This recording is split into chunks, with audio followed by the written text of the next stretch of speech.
Hello everyone and welcome to Class Time, your daily classroom for CSEC and CAPE students.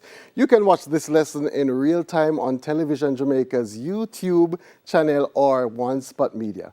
We're also live on gojamaica.com. This is our last lesson for this term and we would like to hear your comments. You can do that by sending them into Television Jamaica's Facebook page at Television Jamaica or Instagram at television_Jamaica or use the hashtag TVJClassTime. Today's lesson is on CSEC music and I am Matthew Silpot. Today we'll be looking at composing and arranging.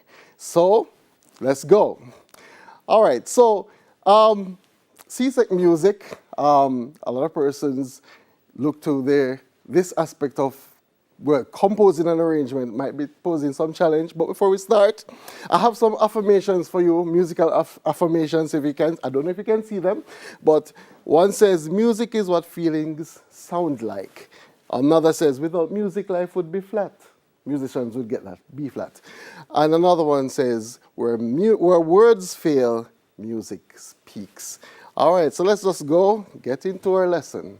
So, I have a little jingle. I want you to help me sing. And we're going to be looking on the folk form mento. So if I can hear the track, the little track that is happening, the music that's going on. So mento is one of our popular music forms, practice, and it's one of the sweetest music, I tell you. So can we hear the track? All right, I hope you can hear it. So you can, in your space, M-E-N-T-O, that word spells mento. And everybody should know the sweetest music where they both ya so. M-E-N-T-O, that word spells mento. And everybody should know the sweetest music where they both ya so. Mento. When I hear mento, boy, sometimes my skin just catch a fire about mento. What do you know about mento? Mento is one of the first popular music forms and it speaks about life. And sometimes you have the breakdown of songs. So daily living, you have digging songs or work songs into digging or just life. And today, the composing and arrangement that I'll be doing is based on mento, one of those songs, all right? So, just to information, what the table is like for CSEC, so you know your weighting. So composing and arrangement speaks to 34% of your grade. So that should give you an idea how well you should work and how much work you should put in to get that full 34%, all right? And that you have two parts of composing, so your original composition, of course you know, and your arrangement. So those two aspects will make up your 34% of your grade. So just a little reminder out there. I know that all of you know that. So just to do. So some checkpoints. For your compositions, your original scores are needed. Needed. Your original scores are needed for submission. And for your arrangement, you need two things. You need your original score and you need what you have done as score or whatever format you've used to accompany that submission. So that's for the arrangement. So a lot of persons may fall along the way that you don't have the score of the first piece, but you need the original score as well as the one that you have arranged. So you can see the comparison to what you have done from the original. So point to note. The other thing is, be sure to include other compositional techniques such as musical elements, performance directions, such as your dynamics, your tempo markings, melodic mixtures. These things speak volume on your work. So you want to use your dynamic markings, so where it should be soft, where it should be low, where the crescendos are, decrescendos, etc. Your performance directions, if you have done any adjustment to your tempo, you should include that. So don't be afraid to go out and put your work out there because they want to see what you have done differently from the original arrangement. All right? Everybody with me? Cool. So the next thing we're going to be looking at, so this is my score, we'll be touching on today. So this is called Bartilby. I don't know how many of you know this folk song, but it's a work song. One of those work songs is on Bartilby. And what we know about mento, we talk about bomber and bobbin. Bomber being the lead person, and bobbin is your chorus. So your bomber is that person that's always leading, and we all can research the history on that. That person usually the one that's slacking off. So getting the work going, you have the bomber leading, or just charge up a song, and the chorus will join in, right? So this is Bartilby. Rain and the breeze a go blow Bartilby. Oh, Bartilby, oh. Drop the picker hard. So, yeah, picker hard at me here, Bartilby. So it's in two. If you notice two, there are no dynamic markings on the score. There are no other. The only thing perhaps you've seen slurs indicating the passages, but you have the repeat signs, so you have a lot of room for creativity, right? So I'm going to go through this. This is in 2/4, simple duple, and I'm going to try to do the call and response at the same time. So you have to help me with it. So I'm not going to do the repeat parts. Well, I'll just try to go. So this would be, rain and the breeze a go blow Bartilby, rain and the breeze a go blow Bartilby, oh, oh, Bartilby, oh. Drop the picker hard, make me hear Bartilby, drop the picker hard, make me hear Bartilby, oh,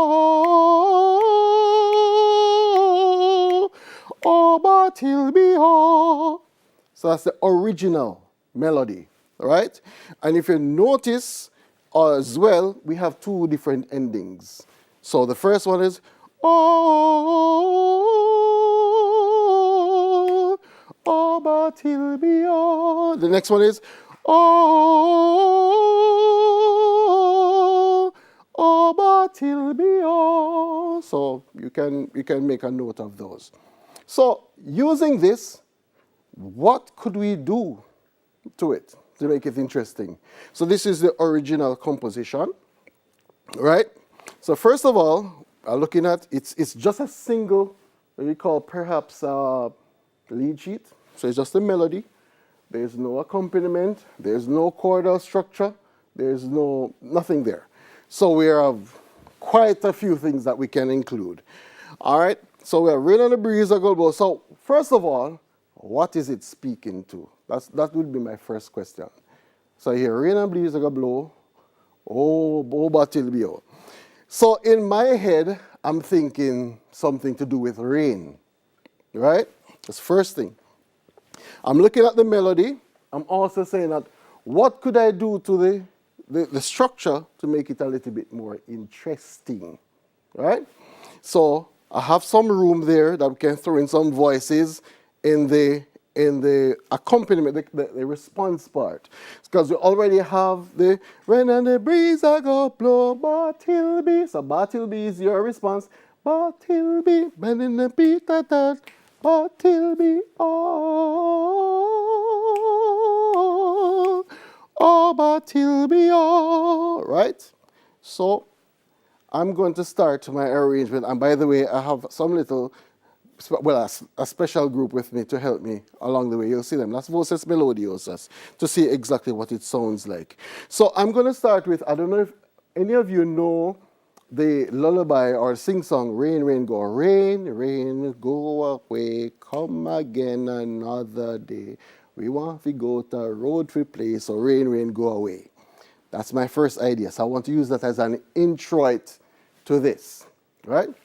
So that's rain, rain, go away, come again another day. We want to go to a Dorothy place, so rain, rain, go away. And I might do something interesting there to then lead into rain and the breeze a go blow. Rain and the breeze a go blow. Oh, oh, Bartilby, oh. The next thing I'm going to be doing now is to kind of bring that into another piece. Rain and breeze, oh. take off your clothes and jump in the rain. Aha. Rain and breeze, oh, take off your clothes and jump in the rain. Aha. When you see rain, I said, take off your clothes and jump in the rain. Aha. So those are going to be my 3 things that I'm going to include for this arrangement to make it a little bit more interesting and beef it up a little bit, right?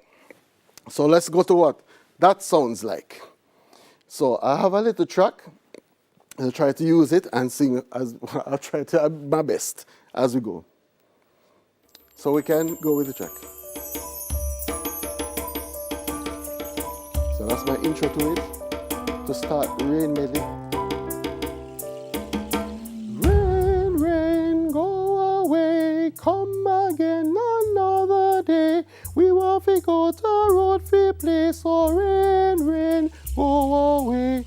Rain, rain, rain, rain. Rain and the breeze a go blow, but till be. Rain and the breeze a go blow, but till be. Oh, oh, oh, but till be. Oh. Drop it, pick a heart, make me hear, but till be. Drop it, pick a heart, make me hear, but. Oh, oh, but till be. Oh. But you pick it dull. But you pick it dull. Oh, oh, but you'll be all rain and breeze. Oh, take off your clothes and jump in the rain. Ah, rain and breeze. Oh, take off your clothes and jump in. When you see rain, I said, take off your clothes and jump in the rain. Ah. When you see rain, I said, take off your clothes and jump in the rain. I miss a rain and breeze, oh, take off your clothes and rain and breeze, oh, take off your clothes and jump in the rain. When you see rain, I said, take off your clothes and jump in. I miss a when you see rain, I said, and so on and so forth. So you pretty much hear the ideas, whatever. Unfortunately, I don't have the score to show you what it looks like, but as I'm walking through with you. So first of all, I'm using 2 intervals. Da, da, da, da. So that's your first and your 6th to that intro piece. Rain, rain, go away. So just 2 intervals I use from that lullaby. Then we go into the bar tilby, and then we're just really bringing it home with one of our traditional things. Rain and breeze. So it's kind of a Kumina vibe that I've included as well, but we still have mento as our underpinning beat running along. Also, you have the room for your dynamics. So you can start off loud, soft, wherever you want to do, whatever you want to do with it, and create and recreate the whole aspect of it. So using all of that, so that is just vocal arrangement. Then we can also lean into the percussive or the rhythmic accompaniment, if you will. And we know the hallmark things of mento. So you have come here now, right now. So that's always there, not going anywhere. That's one that you can use, right? So we're going to the break. We are going to take a quick break and we'll be back with more music on our arrangement. See you soon.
Welcome back. This is CSEC Music, and we're discussing composing and arranging.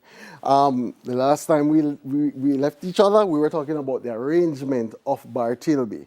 Remember now, the original score was just a lead sheet, so we just added some elements to that to make it a little bit interesting. Now I want to introduce to you a set of talented young people called Las Voces Melodiosas. They hail from the Jamaica University College, and they are helping me with this arrangement. So we're going to hear exactly how it will sound with all the parts added, 4-part harmonies and the rhythmic accompaniment. So enjoy.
I hope you enjoyed that as much as I did.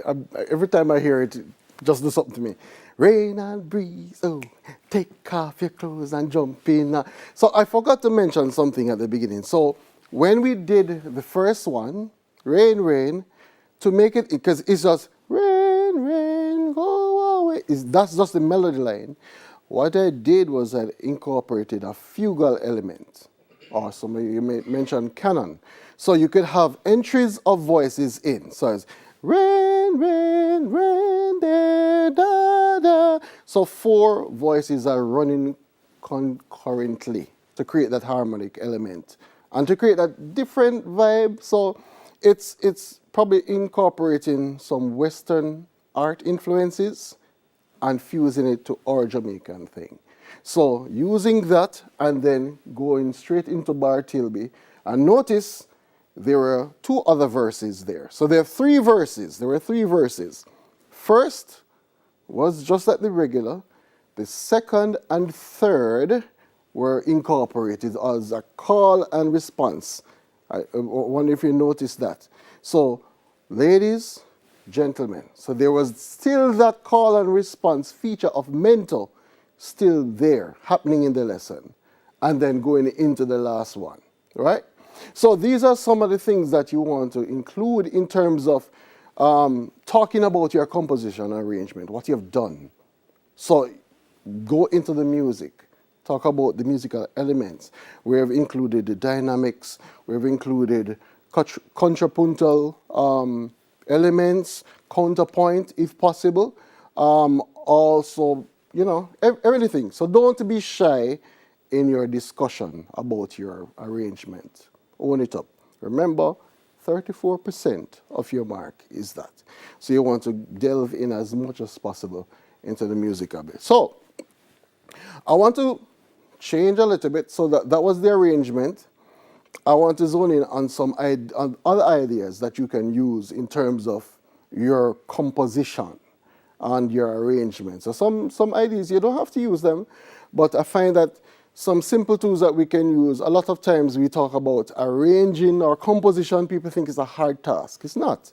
Just use some simple concepts of music to create it. The most complex musical arrangement or compositions are from simple ideas.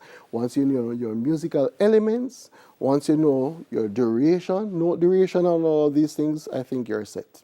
So know about tempo, know about pitch, know about dynamics, know about form, know about texture, know about timbre, and all of these. And you should be okay, right? And you zone in on that and create the magic. So, all right, I call this my magic board, right? So if you notice, they're just numbers. They're not any masterful pieces. And it's numbered 1 to 9. All right, if you notice as well, the only notes I've included, they are quarter notes, eighth notes or quavers, and there's the magic quarter note rest sign. Right? I'm calling this my magic board because I can use it to do so many things. Right? Perhaps when you look at it first, you might think rhythmic dictation. So if we should clap this first, so it would be 1, 2, 3, 4, 1, 2, 4, 5. Sorry, let me go again. So 4 it was.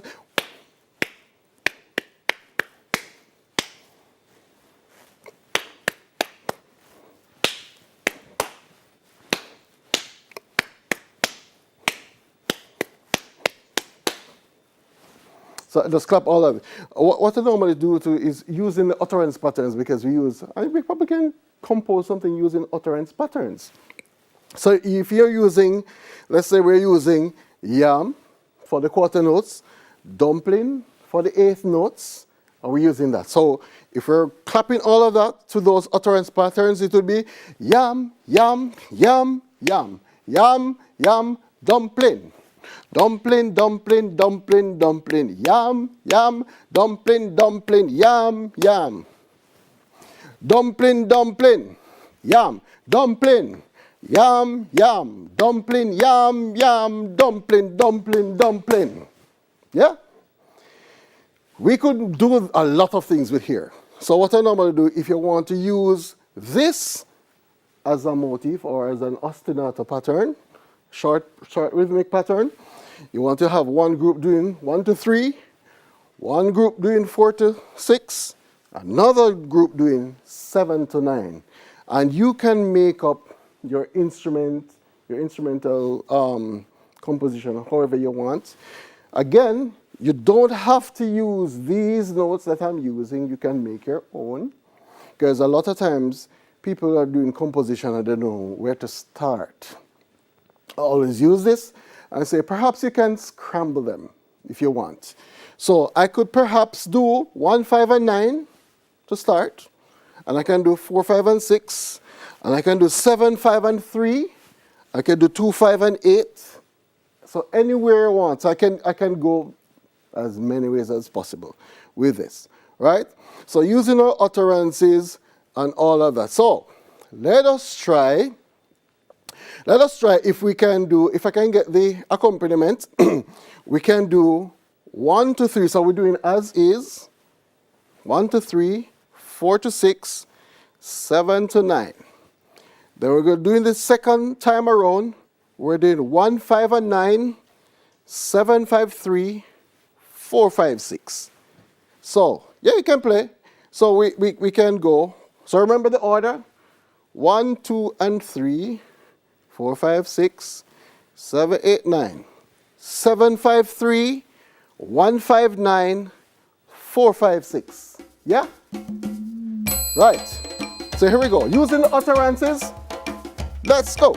Yam, yam, yam, yam, yam, yam, dumpling.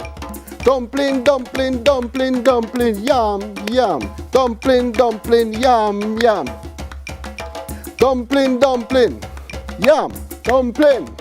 Yam, yam, dumpling, yam, yam, dumpling, dumpling, dumpling. Dumpling, yam, yam, yam, yam. Dumpling, dumpling, dumpling, dumpling, yam, yam, yam, yam, yam, yam. Dumpling, dumpling, yam, yam, dumpling, dumpling, yam, yam.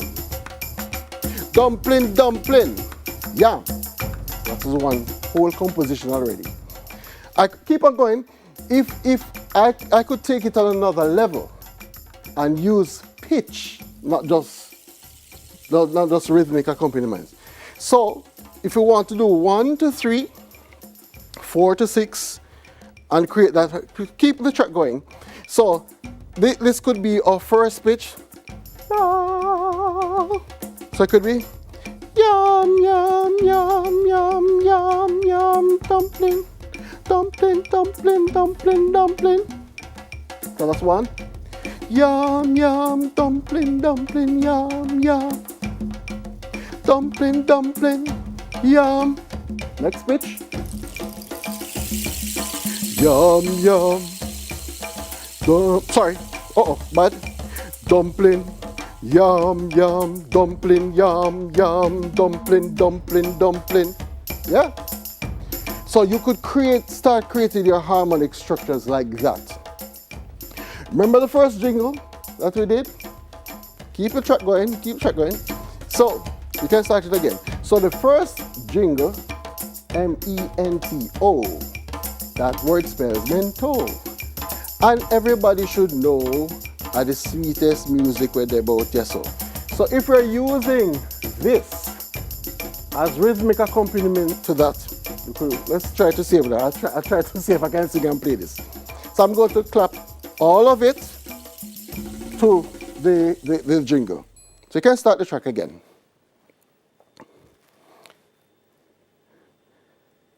So we're still on track. So we're going to use all of this for the first accompaniment.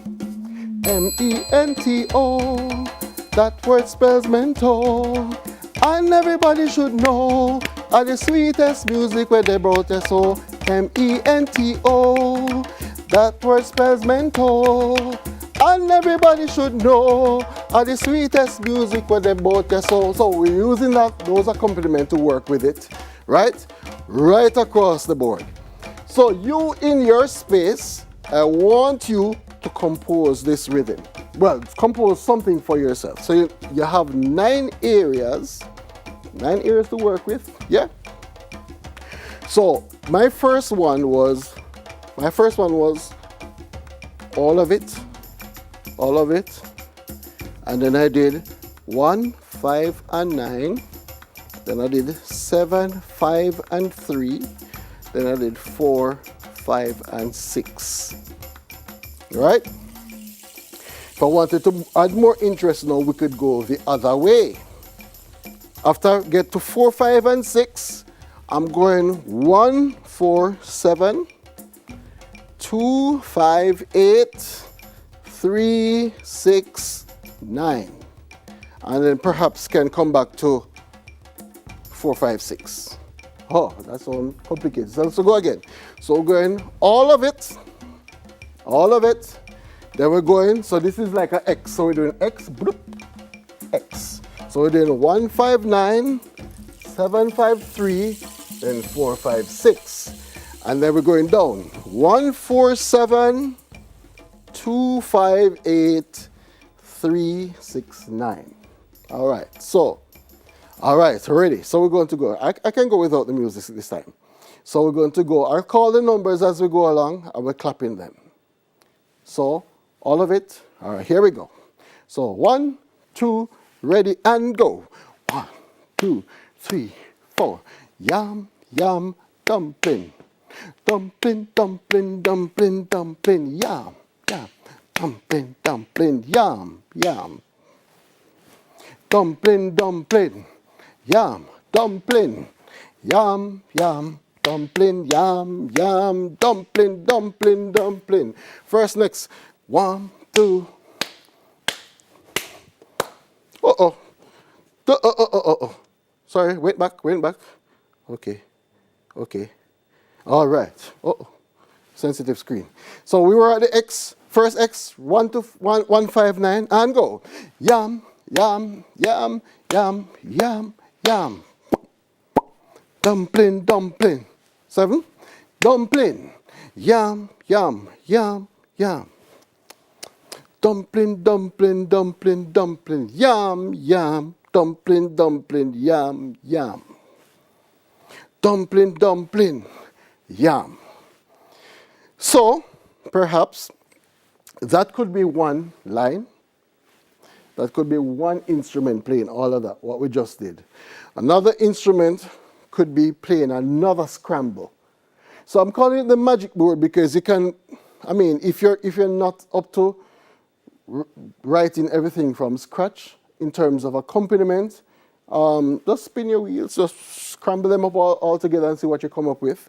So perhaps you could do, I never did the one down. So 1, 4, and 7, 2, 5, and 8, 3, 6, and 9. All right, and you could work with that. So that would be a nice way to segue into rhythmic accompaniment in terms of your arrangement. The next level of it now is that you can turn them into pitch, into actual sounds. So you could work with them. So using the same concept right across the board. So perhaps you want to start with 4, 5, 6, yeah? And you can go 8, 5, 2, 9, 6, 3, 7, 4, 1, and so on and so forth. And then perhaps you can even take out all of these together and change out the notation. Right? Let's see another way that we could go. So we could start with, we could say 2, 4, 8, and 3. Yeah? So 2, 4, 8, 3. And then we could go 4, 2, 6, 8 to work around it. And we come back with another one, another accompaniment there. All right. So let's go back with the track and see if we can. I'm just going to mix them up. And let's go with it and see what happens. So go back with the track, please. Pray for me.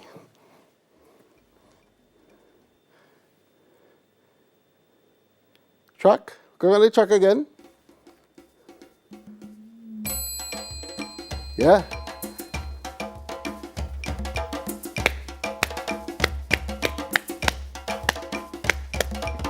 mento, that word spells mento. And everybody should know the sweetest music where they both are so. mento, that word spells mento. And everybody should know the sweetest music where they both are so.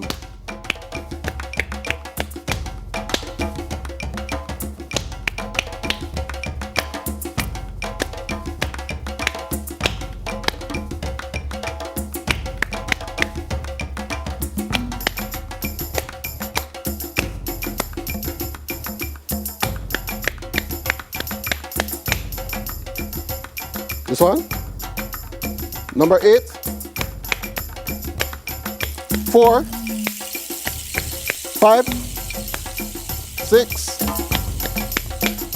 1, 2, 9, 7, 3, 1, 6, 4, 5, 9, 8, 7, 5, and so on. What? Tired.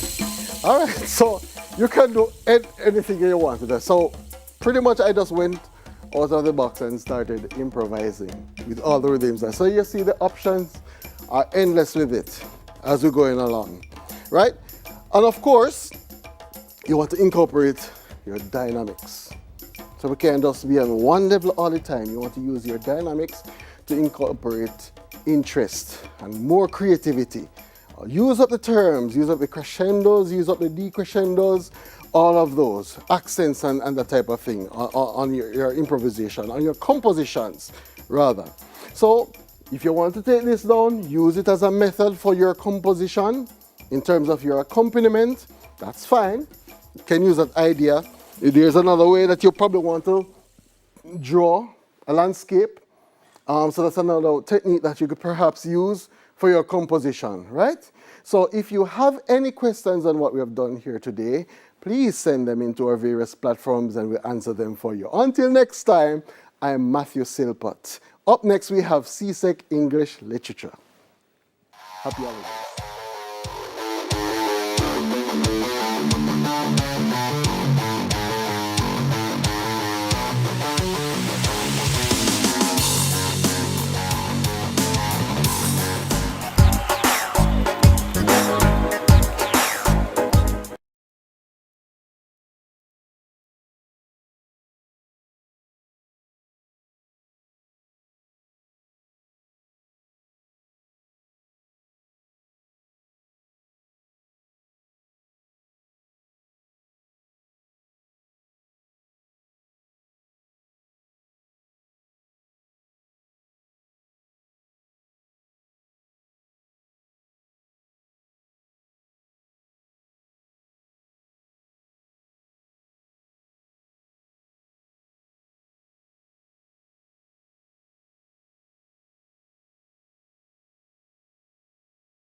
Hi there, I'm Simon Preston from TVJ. Thank you very much for watching our YouTube channel. To see our latest videos and also to see live events, click here. To see our full videos on onespotmedia.com, click here. Thank you very much for watching.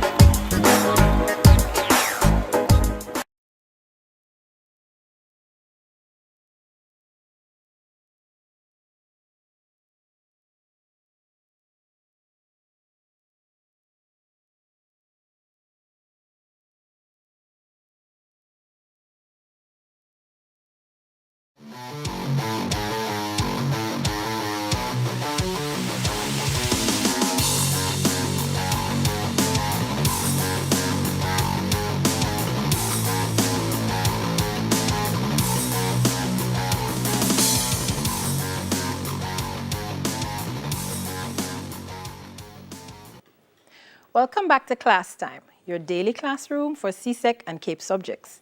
Today we'll be discussing CSEC English literature, and our topic will concentrate on the writer's craft, figurative language, and narrative techniques, specifically looking at how they're used in literature. I am Vanessa Francis. So our objectives for today are as follows. So you should be able to define the key terms, of course. You should be able to describe the relationship between figurative language and narrative technique.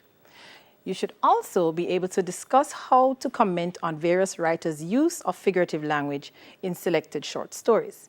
Keep in mind that for the exam, the last question in the essay section, the last section of the question, usually requires you to use this type of knowledge in order to develop your points more. So we're looking at narrative technique first. The first thing you need to know is that it is a compilation of the methods that writers use to tell their stories, methods and devices. It's a strategy used to relay information to the audience, and it also provides deeper meaning for the reader and helps the reader to use the imagination to visualize situations. What does all of that really mean? Basically, it's the writer's way of being very creative. It's the writer's way of giving you impressions through the use of their words. So, of course, we need to look at the elements of the narrative technique. And there are four major ones that will always come up. So you have the point of view. You have the use of dialogue. You have the use of time or time shifts. And you have figurative language. So the point of view is what we will look at first. Point of view. When you think of a point of view, you're looking at a viewpoint. Sounds redundant, yes. Or you're looking at the way something is viewed from a particular angle. So it's a perspective from which the story is relayed or told. Who is telling the story and from what viewpoint? So, of course, there are three major types that are used in prose fiction. There's a first-person point of view, there's a third-person limited point of view, and there's a third-person omniscient point of view. Depending on where you look, you'll also hear of the second-person point of view, but this is more common in poetry than in prose. So let's take a deeper look at the first-person point of view. One thing you need to know, the narrator is a character in the story. So someone in the story is telling the story to you.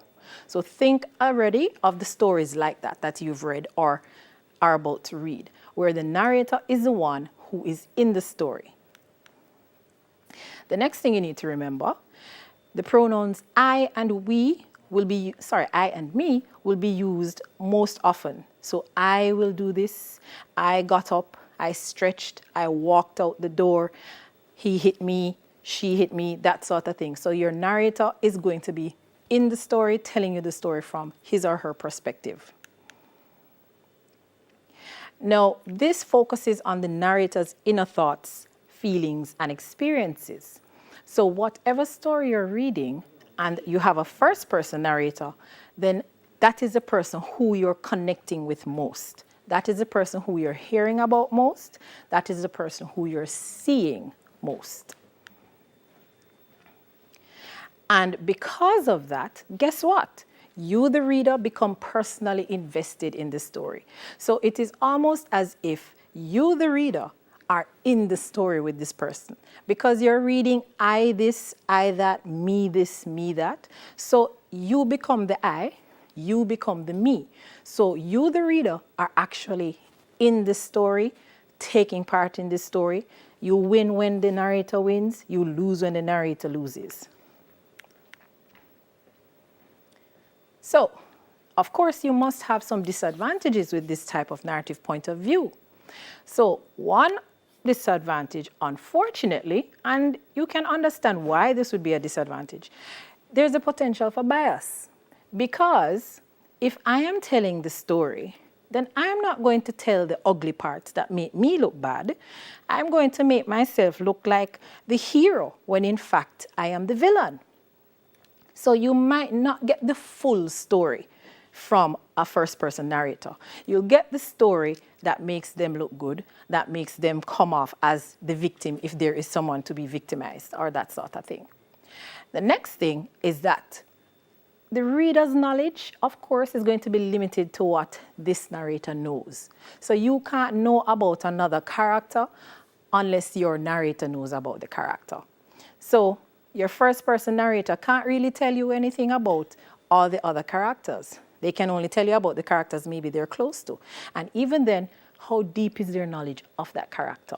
So you reading on might come across a character you would want to know some more about, but unfortunately, your narrator is not interacting with that character. So you don't hear anything more about Susie Brown because the narrator and Susie Brown are not friends, and the narrator has not told you why them and Susie Brown are not friends. So you have to be there, so why are you and Susie Brown not friends? And the story ends and you still don't know. The next thing is that there is potential for authorial intrusion. What this means, there are times in stories when the author's personal feelings come through, the author's personal experiences come through. If you think about the stories on your prescribed list, several of them are told from the perspective of children. None of your authors were children when they wrote them. So what you have to do in this case, look at it critically. As the story is presented to you, is it really authentic, childlike expression coming through, or is it just an adult like myself pretending to be a child? So you can have those instances where the voice of the author comes out through the writing, sometimes intentionally, sometimes unintentionally, or the author tries to, put you in a little corner, try to steer you away from something. So there is that potential with this type of narrative point of view. So here are a list of stories. Here is the list of stories that have this perspective. So we have Emma by Caroline Cole. There's Mom Luby and the Social Worker by Kristen Hunter. There's The Day the World Almost Came to an End by Pearl Creighton. And there's The Two Grandmothers by Olive Sr., as well as To Dadu in Memoriam by Paul Marshall. So for each of these stories, it is told from the perspective of a character in the story. So we have a first-person narrator for each of those. Now we're moving into the third person, limited. Remember we said there is limited and there is omniscient. Limited, the story is not told by a character in the story. It is told by an onlooker. I'll have that in quotation marks because that is the easiest way to describe it. Someone looking on and relating the story to you. So this now will focus mainly on the main character. Of course, they're going to tell you about other characters, but the primary focus is the main character. His or her struggles, his or her dreams, his or her triumphs, that sort of thing. And of course now, it presents a supposedly neutral perspective. So unlike the first person where you have to question if this person is biased or not, because I am telling this story, and in this story I tell you that I have been wronged, but I did not necessarily tell you why I was wronged, or how it is that I believe I am wronged. So that case, you could question me, say, I don't believe you because you're only telling me your side. With a third person narration, it would seem as if you're getting an unbiased perspective. But then again, you have to keep in mind, the author, him or herself, might be biased. So you have to question that too. Is it that the author wants me to take the side of this character? Is it that the author wants me to cheer for this character and curse the other one? You never can quite tell. So of course, it has some drawbacks. First one, the reader is distanced from the characters. So unlike the first person narration where you're involved in it, you're part of the struggles going on, for this one, again, you're a neutral bystander looking on. So you're not really physically or mentally involved in the action. You're just reading about someone else. Again, just like with the previous one, your knowledge is somewhat limited too, because what the main character is doing is what will be focused on. So you will have to be reading about the main character mostly. And there might be, again, other characters you might be interested in, but they are not the focus of the story, so their stories get untold. And then, again, there is potential for bias, because your author might implicitly, meaning subtly under the quiet, or explicitly, brawling with it, reveal his or her opinions. And this would be done to achieve sympathy for a particular character. So the author wants you to feel a certain type of way about one of the characters. So they might try and sneak in some little words in there to get your sympathy, or they might just outright tell you to be sympathetic towards this person.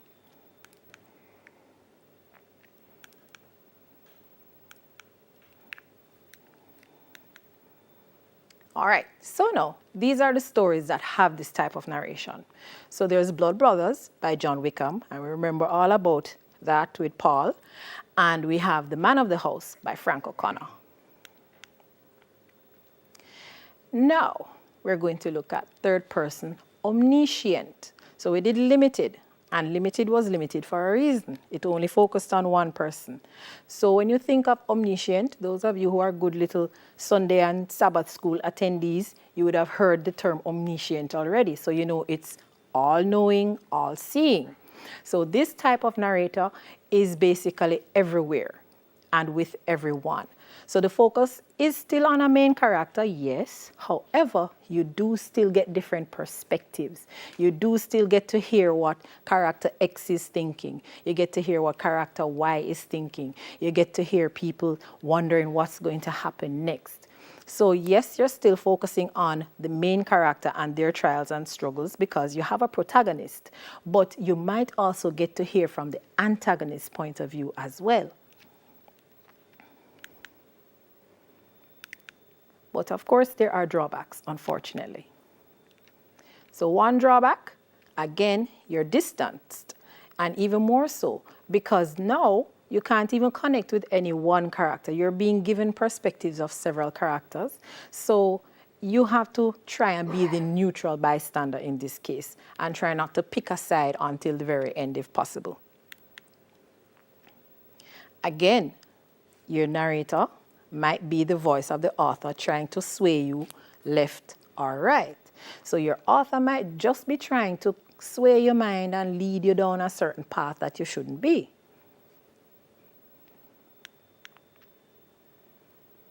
So the stories with this type of narration, we have Berry by Langston Hughes. Remember, in Berry, we did not just get Berry's perspective throughout the entire story. At a few points, we heard from Mrs. Osborne when she went in search of Dr. Renfield. We got her little obsession with him in her mind, her little love affair that doesn't exist. In Blackout, we got the perspectives of both characters. We got the young lady in the beginning, and then it switched to the young man, and then there was a nice little interchange between both of them. In The Boy Who Loved Ice Cream, we had Benji, the little boy, who loves ice cream that he's never tasted before, the most ironic of ironies. And we also get the perspective of his father. So we hear from Benji, who is obsessed with ice cream, and we hear from Benji's father, who is obsessed with the idea that his wife is giving him bun. So now, the next feature, use of dialogue. What does dialogue do? So dialogue adds a sense of realism. You're reading a story, and if you're just reading the story from the narrator's point of view, the narrator just telling you everything that's happening, after a while, it doesn't sound as engaging as it could be. So the dialogue adds a little flavor to it. Dialogue adds a little sense of reality to it. You're hearing people talking. Of course, dialogue is one of the ways to achieve characterization. So you learn about the characters through their speech. So what they talk about, who they talk to, who they talk about, what is said about them, all of those things can come out through dialogue, and all of those can contribute to characterization. Now, dialogue can also introduce or develop the conflict. So the dialogue can tell you, through two characters talking, we can hear what the problem is that they're going to face. Or through two characters talking, we hear how the problem is building and building and building. Of course, the dialogue can also advance the plot. So your characters can talk to each other and tell you what they're going to do next, which in essence is what will happen next in the story. So you can use the dialogue to do that. And keep this in mind for even in English too, when you're doing your story writing, utilize dialogue for these things. It will work for you. The next thing, it can enhance the mood or the tone. So what the characters are talking about and how they talk about it can somehow set up the mood or the tone. So when you think of a situation where a character is feeling sad, then them talking to themselves or to another character about their sadness is telling us that, yes, this is a sad mood that is going on right here. There's a sad tone going on right here. So the dialogue can assist with that. Use of time. Now, we're all told, time waits on no man. But guess what? Time waits on an author because he is the master of time in the piece of writing. So the first thing you need to know is that time can be used through flashback or through foreshadowing. So we're going to look at those in a little more detail. So we're going to start with flashback. So flashback, a transition or a break in the story's line that explores an earlier event. So naturally, the story is going like this, chronological order. But at different points in the story, your author may choose to go back in time, give you another scene, and explain something. And the scene that they bring up is going to be somehow significant to the actual timeline that is going on. So keep in mind, you're not just going back in time because you feel like it. You're going back in time to perform a particular function, to achieve a particular goal. There's a reason why they're going back in time. And these are the reasons. So to provide the backstory. So when you think about it, a story like The Boy Who Loved Ice Cream, it starts with the family heading off to the fair. But before they actually get to the fair, we have a few flashback episodes. So we learn about why the story name The Boy Who Loved Ice Cream, because we learn about Benji being introduced to the idea of ice cream by his sister when she went to a previous fair. We learn why it is that he's still longing to taste ice cream at this point, because 2 fairs have passed. He didn't get to go to one because he was sick, and the other one because he couldn't go. So we learn now why it is this boy loves ice cream that he's never had before, which is still something that is a mystery to everybody who reads this story. So we get the backstory that way. The next thing that it does, it contextualizes the present events. So in that same story, think about it. When we get the backstory as to why the story is called The Boy Who Loves Ice Cream, how it is that Benji loves ice cream, but he's never tasted it, we understand his urgency, his desire, his longing, his nervousness over getting to taste the ice cream at this particular fair. So here are the stories that use flashback. So we have Blood Brothers. Remember in the beginning, it starts at the present day. But then we're taken back to an event that has scarred Paul for life, apparently, because he can't stop thinking about it.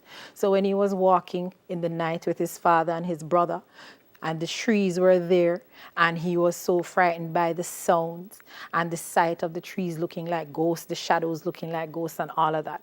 So that flashback sets up a certain type of mood, a certain type of tone, and also leads us to say that Paul is a real old coward. We talked about the boy who liked ice cream already, loved ice cream. I keep saying liked, sorry. The boy who loved ice cream and his issues. Think of the day the world came to an end. That one, the entire story actually is a flashback because it is actually the narrator who is now grown, who has gone back in time to tell us about this particular incident that has more or less impacted on her from then till present day. And something similar happens in Tudadu in Memoriam because it is the adult who has gone back in time to tell us the story of when she was a child from her childlike perspective as well. So I wouldn't say the opposite, but the flip side of flashback, foreshadowing. So flashback goes back in time. Foreshadowing actually makes a prediction or hints at something. So it teases you. So it gives you a reason to say, wait, what's going to happen next? So it gives you a little hint of something that makes you wonder, makes you question, makes you actually continue reading to solve the mystery that it presents. So when you think of foreshadowing, you're looking at incidents probably that will speak to something down the line. So something is happening now that is hinting at the possibility of something happening down the line. So of course, if that is what it does, then the function naturally is to create some kind of tension, create some type of yearning, somehow to enhance your desire to read, because now you want to know, why did this happen? Is it that this is foreshadowing that? Because one event is basically an omen that something else is coming. So somebody breaks a favorite glass, yes, that means something bad coming along the way down the line. Somebody is very worried about something. They need to go somewhere, but they're worried. Maybe it's foreshadowing that something bad is going to happen to either them or somebody else there. We don't know yet. We have to read the whole thing to solve the mystery. So here are stories that employ it. So in Blackout, we have a little foreshadowing. So the whole idea that it starts with a blackout. It starts with no light, complete darkness. They give us the news about all kinds of crimes taking place. So right then and there, in your mind, you're supposed to be thinking, what is going to happen to this woman on the road all by herself in a blackout? Something is possibly going to happen. In Blood Brothers, we can look at the whole idea of how it started out. It told us how oppressed Paul felt, how the heat was just killing him. So right there, that type of natural expression is kind of leading you to wonder, then why you started with such a graphic picture? This boy, the heat is killing him, the house stifling him. Something bad is coming later on in this day. In Emma, we have quite a few instances of foreshadowing as well, because in Emma, we have these two little girls who are so taken up with one of the little girl's mother, but we miss the point where the other little girl's mother says to them, if I were your mother, I would pack you off to boarding school. And what does she do at the very end? Send them right off to boarding school. The day the world almost came to an end, we start off with a natural occurrence that is about to take place. We're about to have an eclipse. And right then and there, for those who are spiritual, the eclipse is foreshadowing the end of the world. But it's not just that for this little girl. She is confused about if it's really going to be the end of the world. So it's not that the world ends in the story, but we do know that something bad will happen because this little girl is so preoccupied by thoughts of impending doom and gloom. And when we think of the boy who loved ice cream, think of how nervous, how anxious Benji is about getting ice cream. They always tell you, say, you mustn't want something too badly because something bad are going to happen. That is what happens in Benji's case.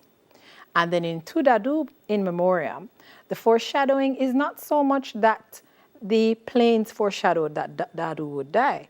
The whole idea is that she went into this depression long before her death, weeks before. So the depression that she felt, the negative feelings that she was having, her loss of spirit, her granddaughter says that she lost that gleam in her eye, that would foreshadow that her end would be coming.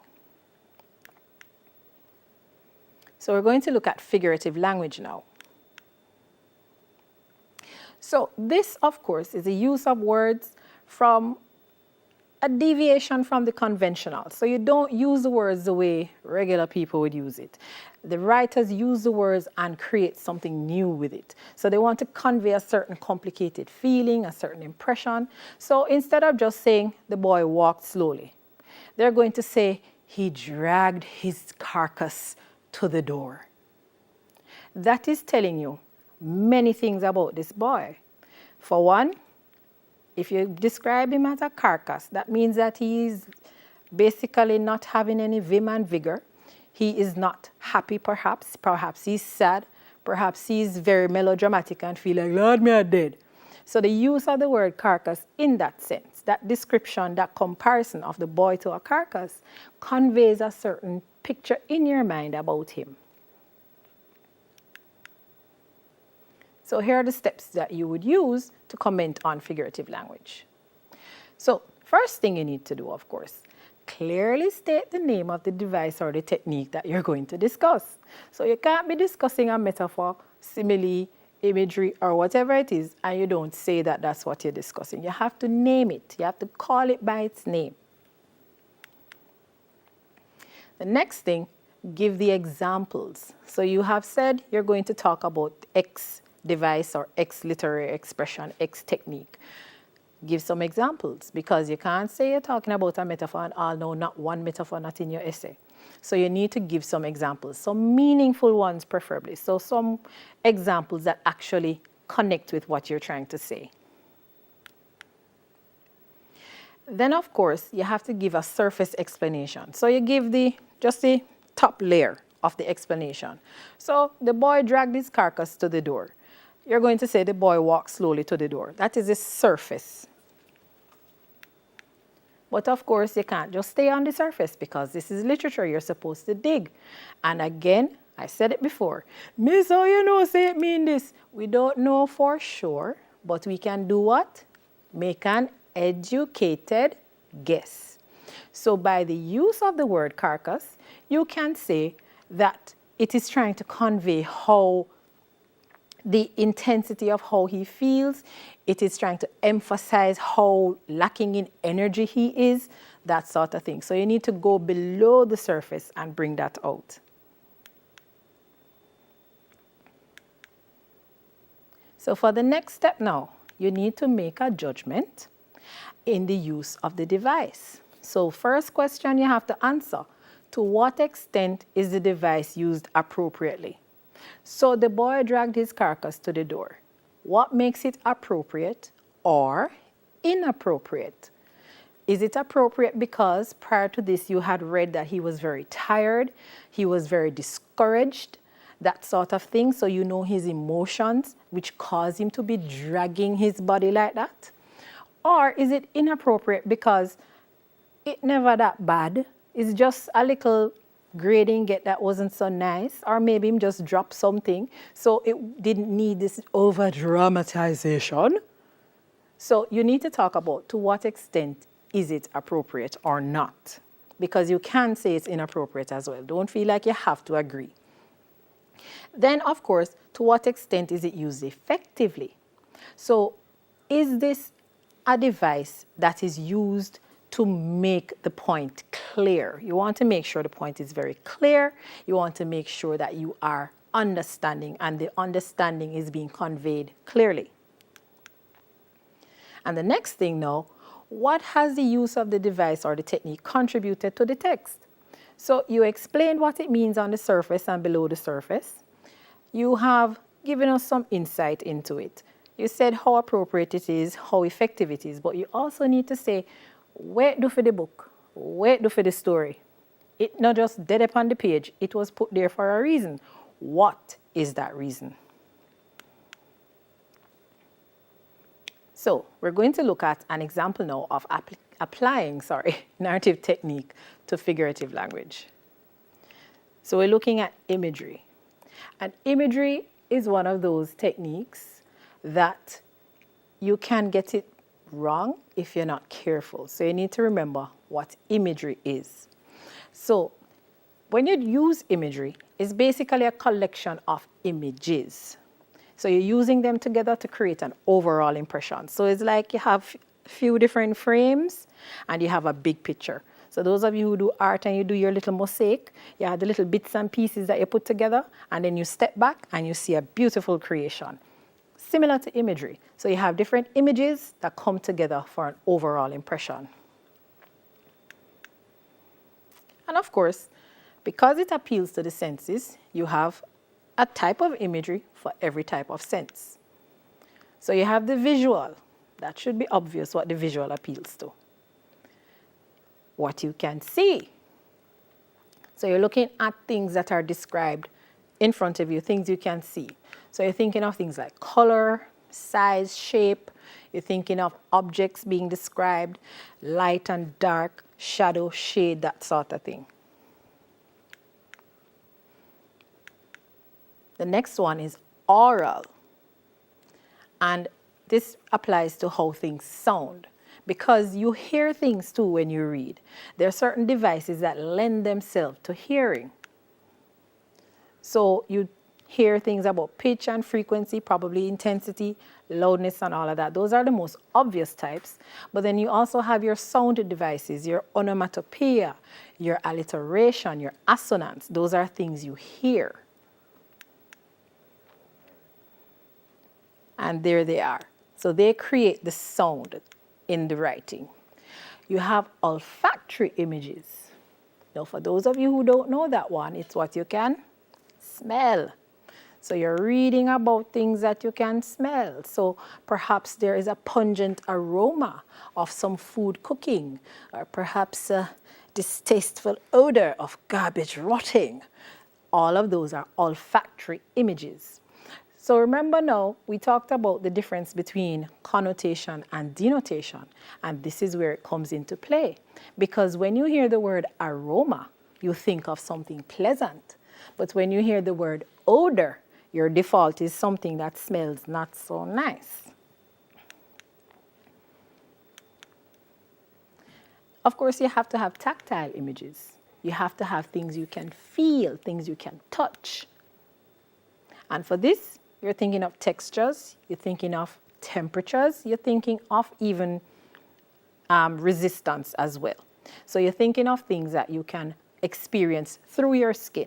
So again, going back to Blood Brothers, when Paul, in the beginning of the story, was feeling the heat, that was a tactile image right there. He felt this heat, and because of how it was described, you might have felt the heat as well.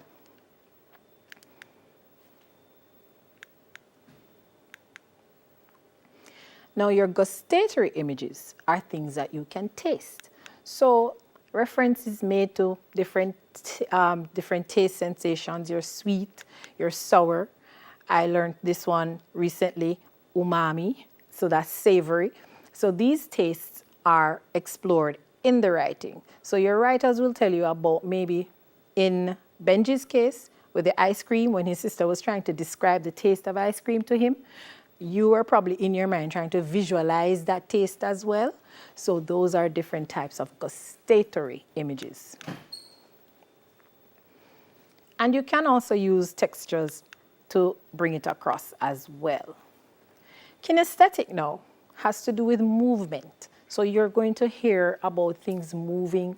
So words like sway, words like ran, those sort of movement words. Now the difference is kinesthetic can overlap with tactile sometimes. It can overlap with visual sometimes.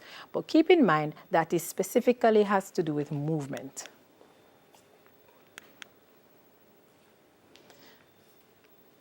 So there we have it. So it can be mistaken, but try and keep it clear. Once it has to do with movement, keep in mind that it's kinesthetic as well. So here are some examples: rushing water, flapping wings, pounding hearts. These are things that are moving. These are sensations. So let's look at imagery in Blood Brothers now. So we have some tactile images, and we have the metaphors that are used to foreshadow. So again, you remember me mentioning this earlier about the sun and the heat from the sun. So there it is right there. And the next example, the air was still and it shimmered in the noonday heat. So that's comparing the hot air to perhaps hot metal. If you've ever lived anywhere where there are zinc roofs and you see the heat, the haze on top of it, so that's the type of idea it's conjuring up. So you can feel that heat. Then you have the oral images now. So we have the alliteration and the personification being used within a flashback. So you see how everything ties up. So we have the imagery, we have the figurative devices and techniques within the imagery, and we have the narrative technique all tied up in one cute bow. So you're looking at the casarinas swaying, and they're speaking in sibilant whispers. Right there you're hearing the sss. What animal goes sss? So the danger right there. So they're whispering ever so languidly, like lovely ladies in pictures. So you need to read these things out loud, and put like a oomph in there so you get the overall impression. So the wind was whispering thinly through the trees, ghostly voices of the trees. So you're getting the sounds coming out. And these sounds and movements are being described through the oral imagery. Then you have the visual, which is the easiest one to spot. So we have the metaphors being used there. So the spectral light of the moon. A spectre is a ghost. So the moon is being compared to a ghost. The light it casts is ghost-like and eerie and creepy. Remember, say Paul's headspace, not so level. All right. And then the wraith-like shadows of the trees. Again, the whole idea of everything to him in that moment looking very spooky, very evil, perhaps very sinister. So this is how you can possibly come up with some interpretation. So the tactile images basically telling you how hot it was, literally telling you how hot it was.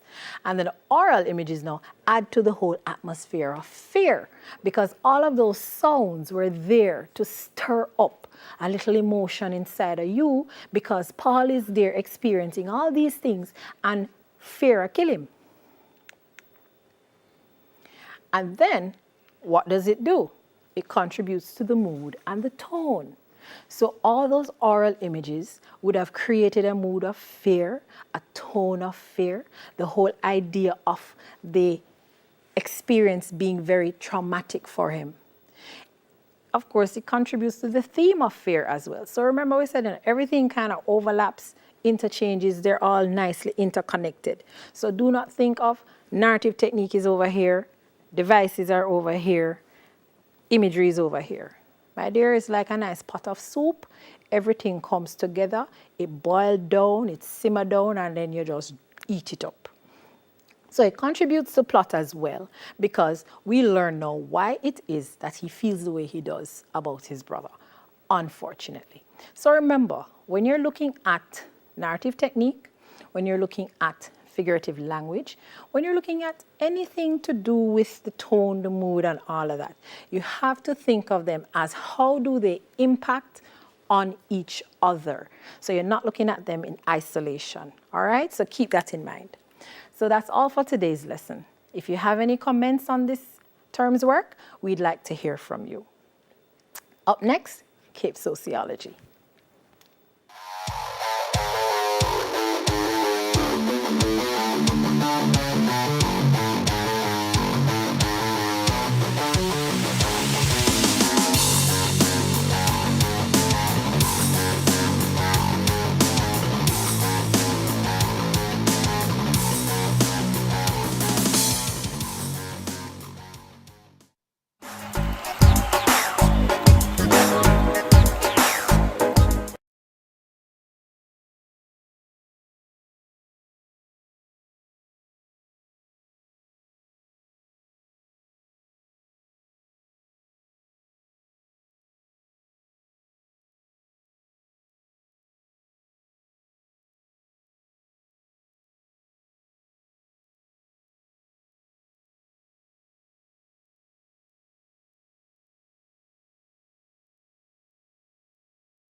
Hello, we're back with more in Cape Sociology. Today we'll be continuing our journey looking at education. My name is Georgia Crawford Williams. I'll be your lecturer. So let's get into it.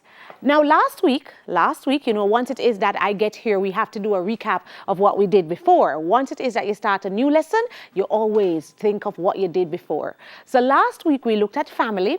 You should know who gave us a definition of family, which is George Peter Murdoch. You should know the functions of the family as explained by Murdoch, as theorized by persons like Parsons. You should know the different types of family. You should know about the nuclear family. You should know about the extended family. You should know about the matrifocal family. You should know other key terms like matriarchal and patriarchal. You should also know the feminist view of the family and the sources of the different types of family, right? So if it is that you had gone through the lesson properly, then you should actually have that knowledge down pat.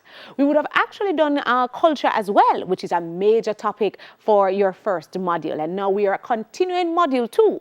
Module 2 has family, it has education, it has religion, the major institutions. So without further ado, let's get into it. Today we're talking about education, which you all should do well at because you're all a part of the educational system right now.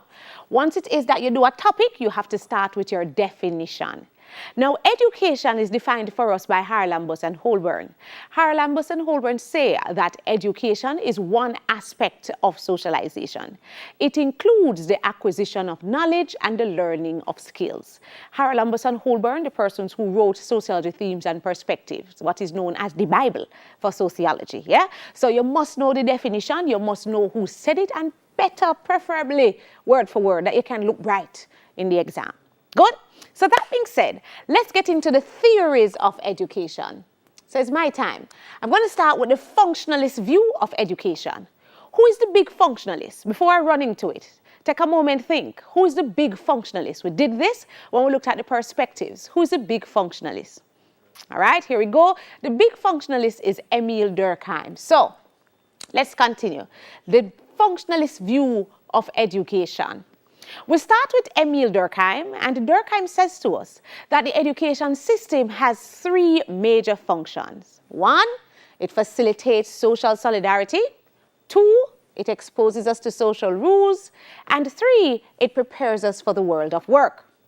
Now let's get into it. What does that mean really? Let's start with the facilitation of social solidarity, Now the term solidarity means unity. Once it is that you see the term solidarity, you know you're talking about the functionalists. And Emile Durkheim believes that if a society is to exist and be stable, it must have social solidarity. And the educational system as an important institution helps to facilitate social solidarity. How does it do that?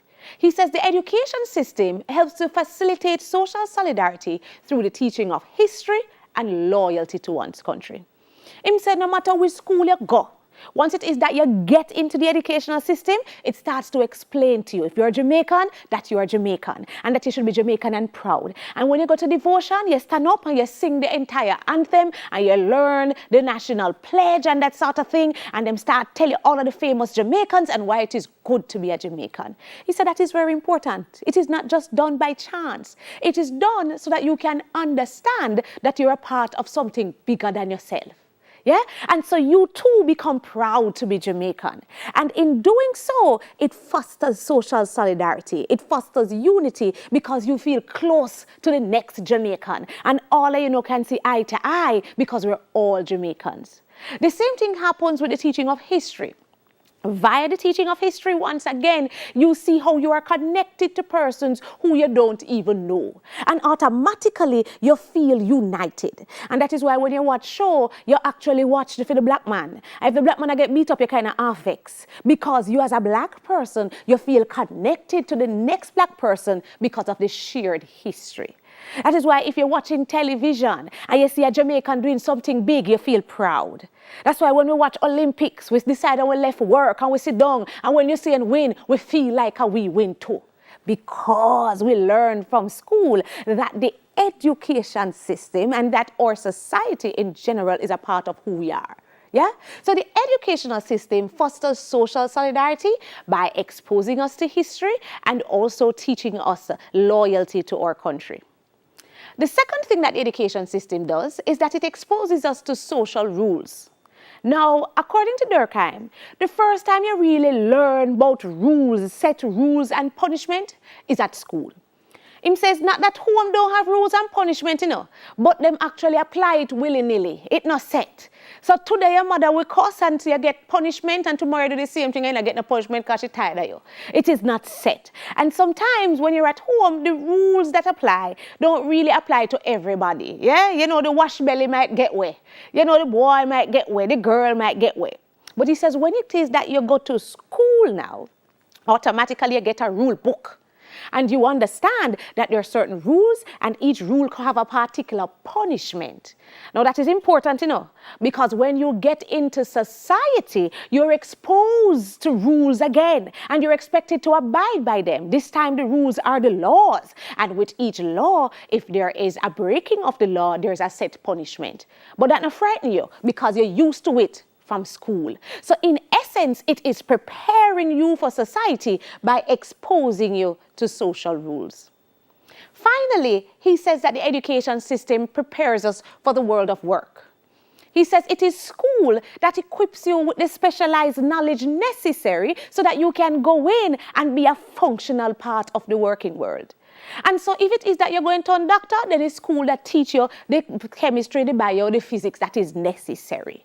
All this specialized knowledge that is needed so that you can be a proper worker is school give us.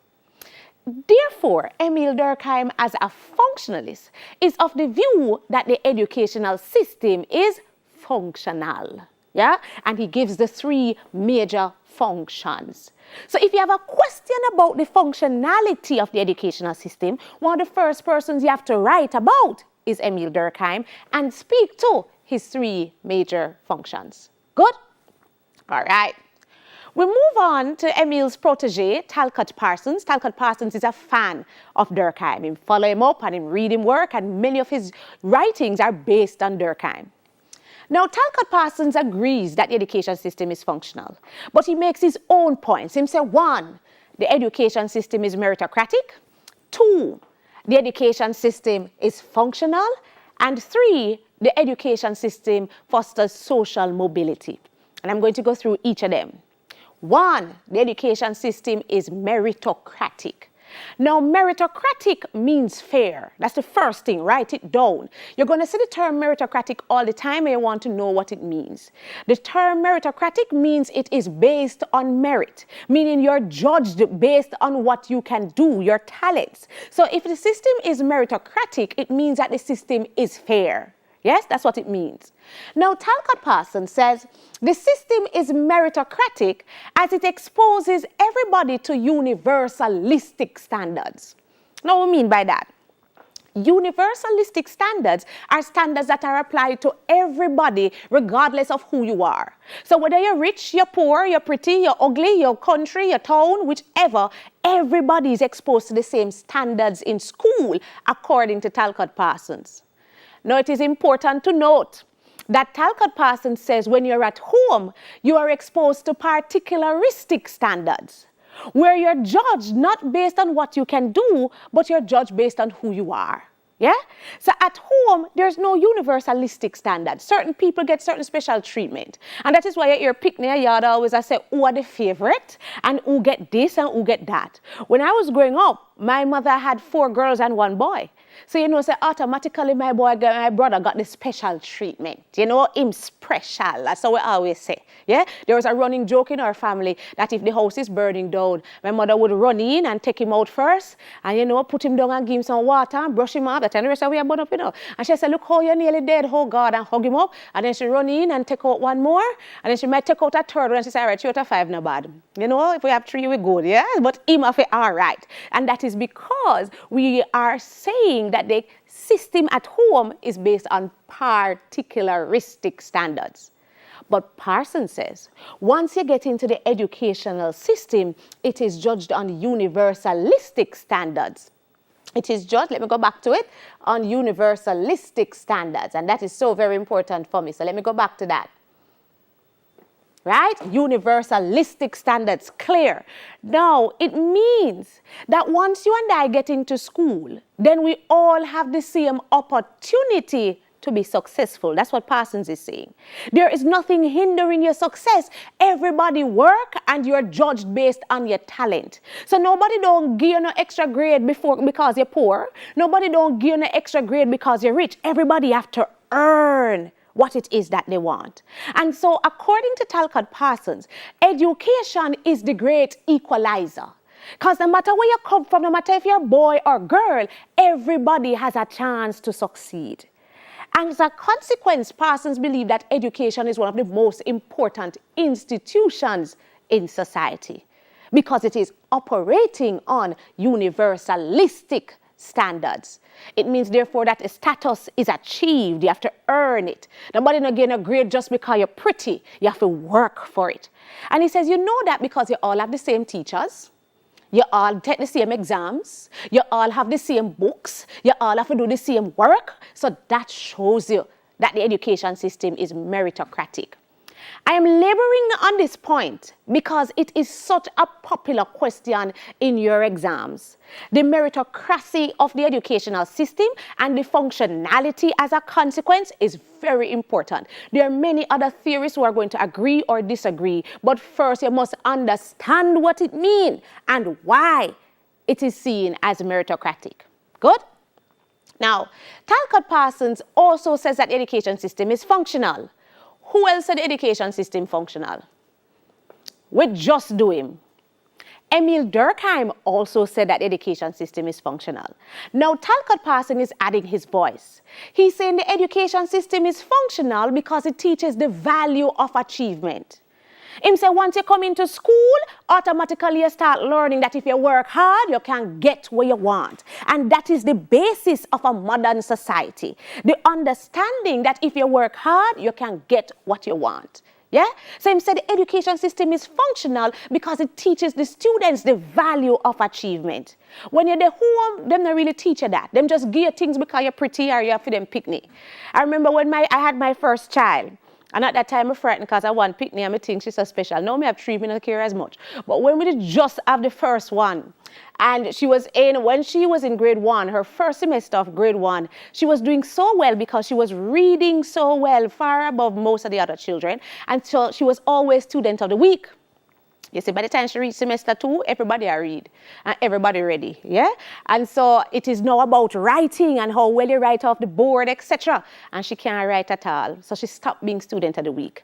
There's another girl in her class that was legitimately brighter than her. And I'm going to talk about that, and I'm making that point because there's a full debate about legitimately being brighter than somebody else. But this other girl in her class was doing well and always being student of the week. And my daughter, she get a little bad mind and a little jealous, and she come back and she start bawl to it. That time she was 6. That, she's never student of the week and whatever. And we feel so sorry for her, plus we're so frightened for her. So our father got work and he print off a full certificate for her, so she's student of the week. And we're there with yard and we have a full ceremony and we give her the student of the week certificate and to take a picture, and she's so happy. And all was going well till she carried her to school, go show the teacher, so she has student of the week. And the teacher take it away. The teacher confiscates. She say, you are not student of the week. You can't write. You're not writing good. You're not student of the week. Full stop. Now, at home, there's no value of achievement being taught. She won't be student of the week, so we make her student of the week because she's special. It's as simple. If we picnic, so she's special. At school is like, no, you are not student of the week. You never write good. Everything where you write spell wrong, you're not student of the week because school teaches you the value of achievement.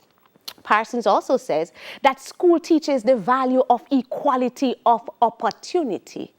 It is school that first tells you that regardless of who you are able to get it. So everybody have the same chance to win. And he says that is important if we're going to have a stable modern society. So in this way, according to Talcott Parsons, the education system is functional. It is because of these two things, the meritocracy of the system and the functionality of the system, that the education system also fosters social mobility. Now, social mobility is the actual ability to move from one strata of the social ladder, they would say, to another. So you can move from lower class to middle class or from middle class to upper class. Talcott Parsons is of the belief that the education system, because it allows for equality of opportunity, because it is based on universalistic standards, because there's the value of achievement, then automatically it will allow persons who are talented, persons who work hard, to move from lower class to middle class to upper class. It will give them the qualifications necessary to go out and change them social standing. So for Talcott Parsons, the education system is wonderful. It is functional. It is meritocratic. It fosters social mobility. Now remember the functionalists and who they are.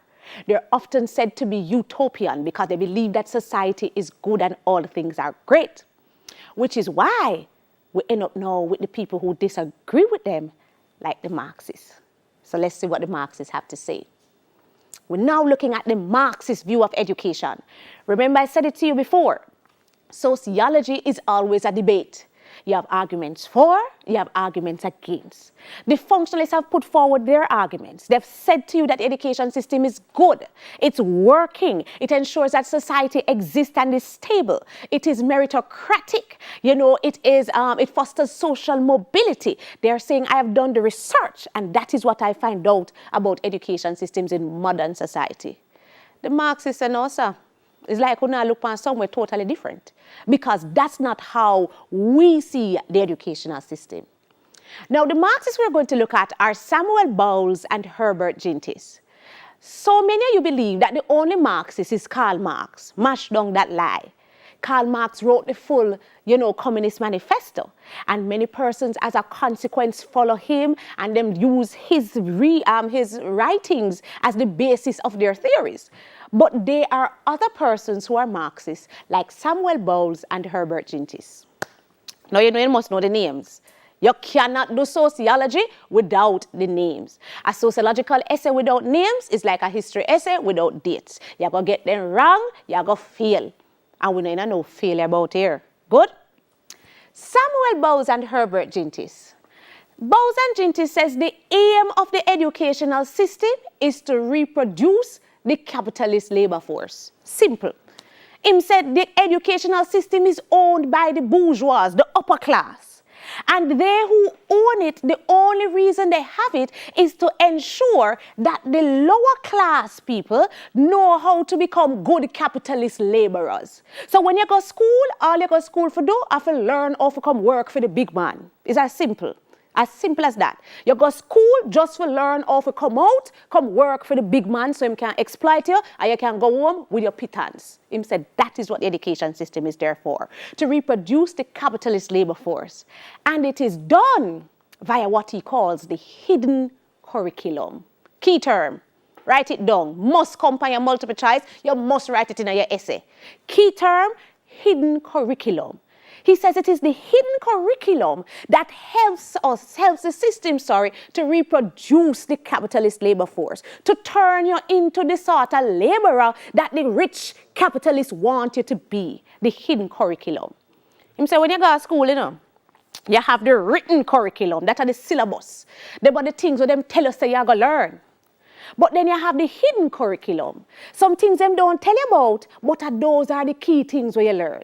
Some must say, yeah, you learn English, but what they in between the words. Yeah, you learn maths, but what hide behind the number. Yeah, if you're like, muta barukata, so you must say like, what you really get from it, and so them see it. Yeah.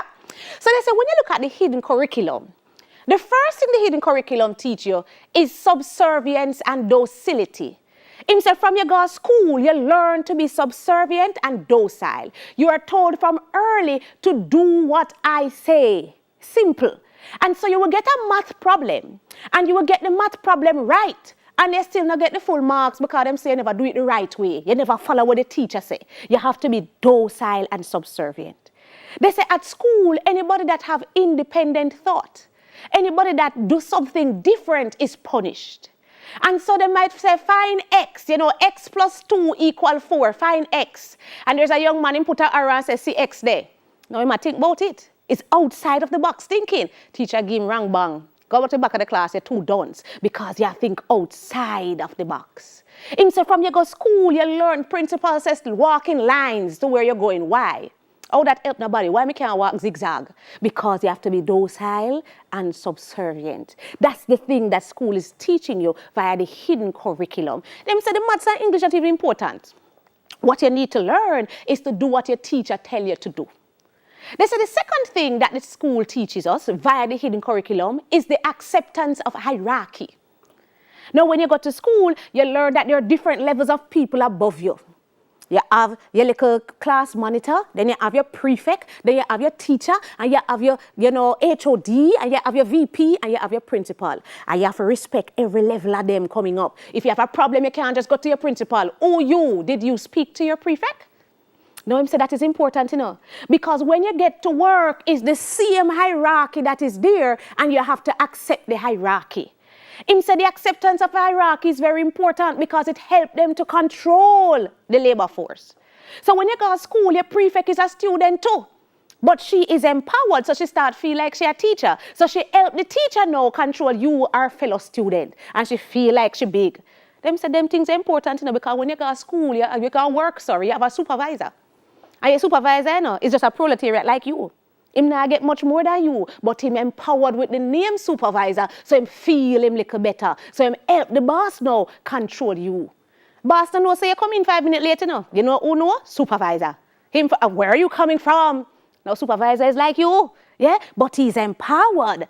And he learned from school. So with this little power, him little bit better. And so him help the boss to control and exploit you. From school, you start learn to accept hierarchy so that the exploitation can continue. Him said the next thing that school teaches us via the hidden curriculum is to be motivated by external rewards. Bows and Ginty say when you look on school boring. Picnic not like go school. Them say them not like go school because teachers practice what they call the jug mug theory.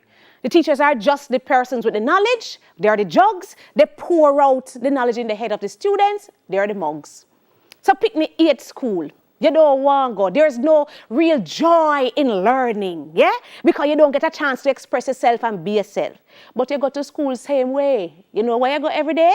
Because you want to pass exam, that's an external reward. Because your mother give you lunch money, that's an external reward. Because you want to see a little boyfriend, that's an external reward.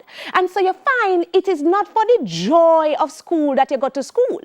You go to school for the external reward. You're motivated by external rewards. Now that's important. Because when you get to the work world, remember, they said the aim of school is to reproduce the capitalist labor force, to reproduce the sort of laborers that are easily exploited in the capitalist system. When you got to work, you have to be motivated by the external rewards. Bows and Ginty say work is alienating and it's boring. People don't want to go. As them go work on Monday, them I say Jesus got out on a Friday. From then read, then get up in the morning, then can't have a bother go. They was like, Lord, why am I have work today? You say, all Christmas I come? People are counting down from when? For Christmas. Because they don't want to be there. But they go to work same way because they're motivated by the external reward of the pay. It's as simple as that. That is why you have, thank God, it's Friday. Some of you might have done summer work. I remember when I did summer jobs, it's the most boring work in the world. I did summer jobs like at Scotiabank, and Scotiabank is take on whole heap of way, and we're glad because Scotiabank feed we, give we money. But when you go work, nothing at all for do. I sit down in one little room by myself, and I put statements in an envelope for the whole day. I get so bored, I start make them talk to each other. Mr. Brown, me to Miss K. Kiss, no, you like each other. I saw me I do for the whole day. Remember a friend of mine, Fabian, and Fabian the link we upon the work.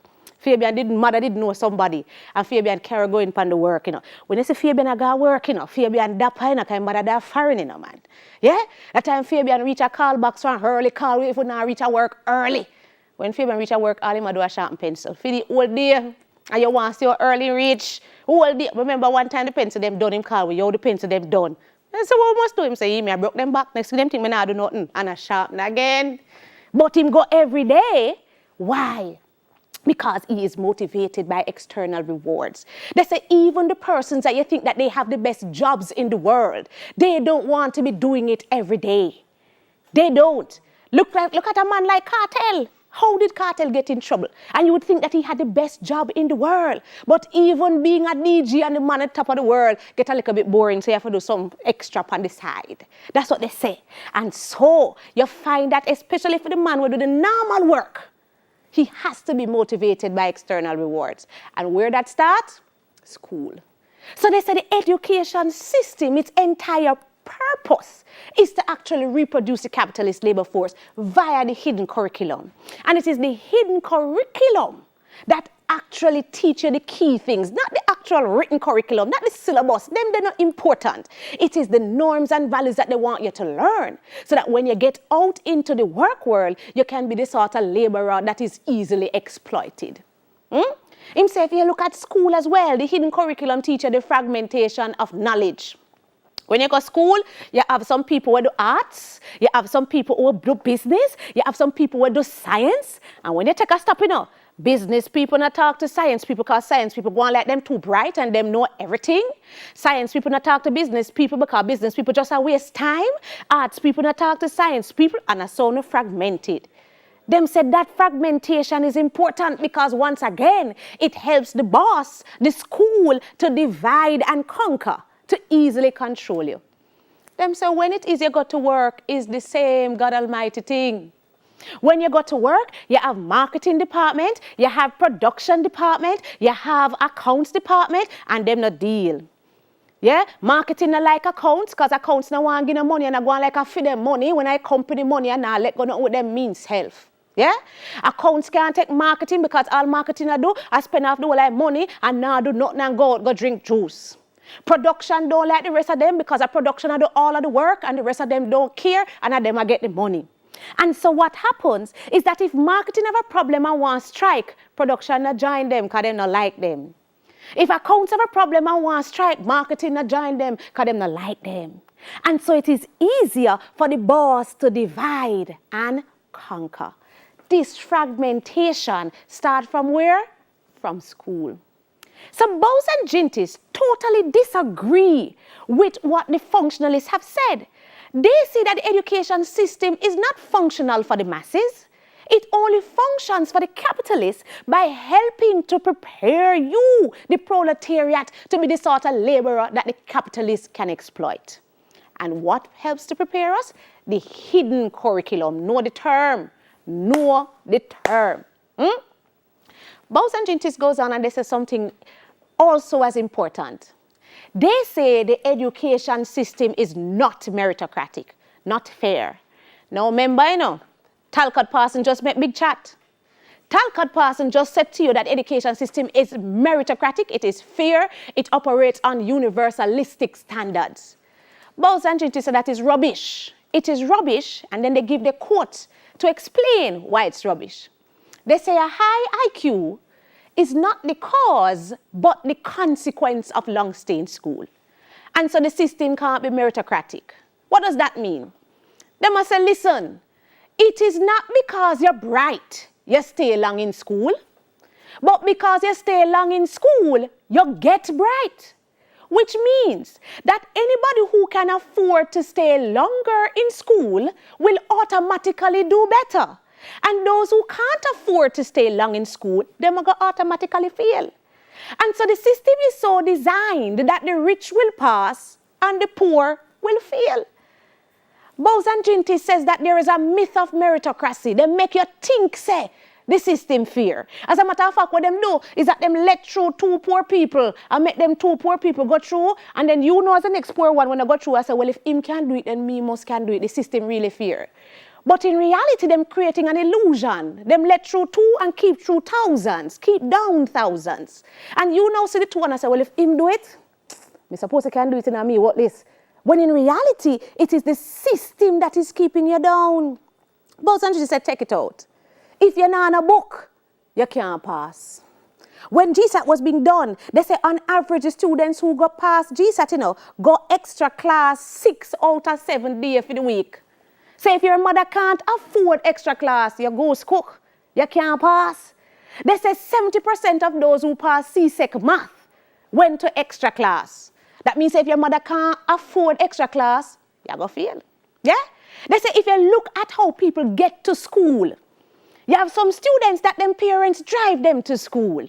I remember I sat down in my friend's car, I always use her as an example, and she have her little video with her son.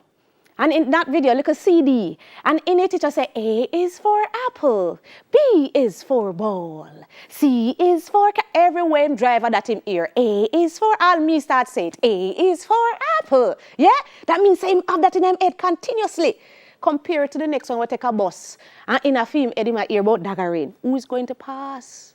Them say, if you look at these things, who go school hungry versus who go with everything set. Bowes and Ginty says that the system is so designed that the poor will fail and the rich will pass. They say it is a part of the entire system now. If you look now, just look at the pandemic. If you don't have a tablet, what? You don't have constant internet, what? There are some kids, that online school now move them, because them already did have them set up space. They already had internet, they already had a table, they already had a chair, they already had somebody there to help them, they already had a tutor. You have some picnic that from online school start, them never school one time, Them mother don't tell us I want phone and I have no credit, my youth go run up and down. And so now we have to find out what is going to happen to them. Bowes and Ginty said that the system was always like that. The system is so designed that the rich will pass and the poor will fail. And the few poor that pass is because the system let them through so that they can create the illusion of meritocracy. So that you can think that it is fair, when in reality, we need everybody to stay poor so that you can work for the big man, the bourgeois. So Bowes and Ginty believes that social mobility is not possible, which is unlike what was said by Talcott Parsons. Bowes and Ginty said the majority of poor people will live the same lives that their parents lived. It's as simple as that. He said that it's very few change them circumstances. He says that societies will change, but if a society change and get richer, I saw it get richer. So the people at the top stay at the top and them just move same way. You always have the same people at the bottom. And so there is no social mobility because the system is so designed that you can't afford university. It's as simple as that. When it is that you go up to the university, the fees are prohibitive. You try to get student loan, you hear say you're not a guarantor. And so you can't get through. So even if you dare try to borrow to get it, you can't get it. Bowes and Ginty said that is how the system is set. So you're seeing now how you can now juxtapose Parsons and Durkheim with Bowes and Ginty. Now, none of them is setting stone where you must say, oh, the one is right and the one is wrong. Yeah? You should, however, be able to appreciate the knowledge that they are trying to pass on. You should understand the points they're trying to make, and then you should be able to criticize all of them, because Bowes and Ginty are criticized continuously as well. There are many people that argue that they forget the importance of individualism and determination and persons who decide that they're going to do well. The persons who criticize Bowes and Ginty say they take it for granted that the failure is the system fault and not the person fault. When in reality, none of the people them work at school are crosses. And not because them poor, them fail, and because them are crosses. Because them never intend to do nothing at school. I have had students in my class that don't intend to do no work at all.